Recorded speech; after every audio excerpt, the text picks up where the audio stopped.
Prior to his one season at Hayes, Black spent 13 years at Great Bend, highlighted by a state runner-up finish in 2006. When you talk about the chase for the championship coming into this weekend, a lot of people considered this to be a three-horse race between Matt Kenseth, Jimmie Johnson, and Kyle Busch. And so, when only 8 players showed interest in the Monarch program in 2011, the program was suspended, and this facility sat dormant for 3 years.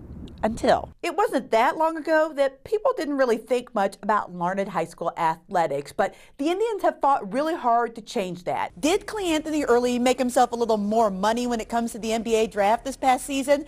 Most experts think he did. There is some really good basketball being played along the I-70 corridor tonight. Right now, I am in Russell, where the girls are just about ready to tip off their game against Beloit. Last season, the Walls County boys finished runners-up in 8A Division II football and 1A Division II basketball. It's a good year by any account, but the Wildcats want more. Well, Jen, you're right. Lacrosse is certainly clicking on all cylinders on offense, but they actually came into tonight's game with a few question marks on defense. It's a little different than the tires they've used at previous races here. It's a little harder on the inside for more durability, a little softer on the outside for better grip. Expectations were not that high for Kaiser and her Indian teammates. She set out this season to prove the doubters wrong. Tony Stewart called the last 7 weeks the toughest and most emotional in his life in a statement he released shortly after the DA announced the grand jury's decision not to indict. The Panthers, though, are playing some pretty good football themselves. They easily beat Oakley last week on the road. Joey Logano led just 6 laps all day long, but he was out front when it counted the most.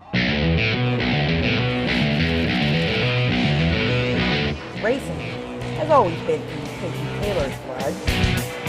It's kind of just always been a family deal. My uncle, both my cousins, my dad, and me, we all used to race. But one morning in 2008, while driving from his home in Oklahoma to Liberal along a dirt road sort of like this one, Taylor was in an accident that left him paralyzed from the waist down. It wasn't if I was going to get to race again, it was how. We were trying to figure out how to get me back in the car.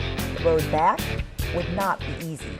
Taylor and his family would have to devise a special car. It's just hand controls. On the steering wheel is the throttle. I use my thumb on the steering wheel, and then right beside the steering wheel on the left side there's a piece of tubing that I pull back on for the brake. Then there was the challenge of getting in and out. Before I got hurt, I raced stock cars and modifieds, and you set down so low in those it was going to be really hard to get me out. And so a friend of mine, and he mentioned a sprint car. And 9 months later, after I got hurt, I was in a sprint car hot lapping in Dodge City. When he's in the car, he's not Caden Taylor, the guy in the wheelchair.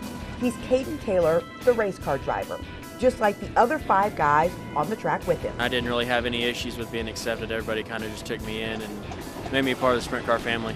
Now, there's just one thing left to make Taylor's comeback complete. Right now, my goal is to win an A feature this year.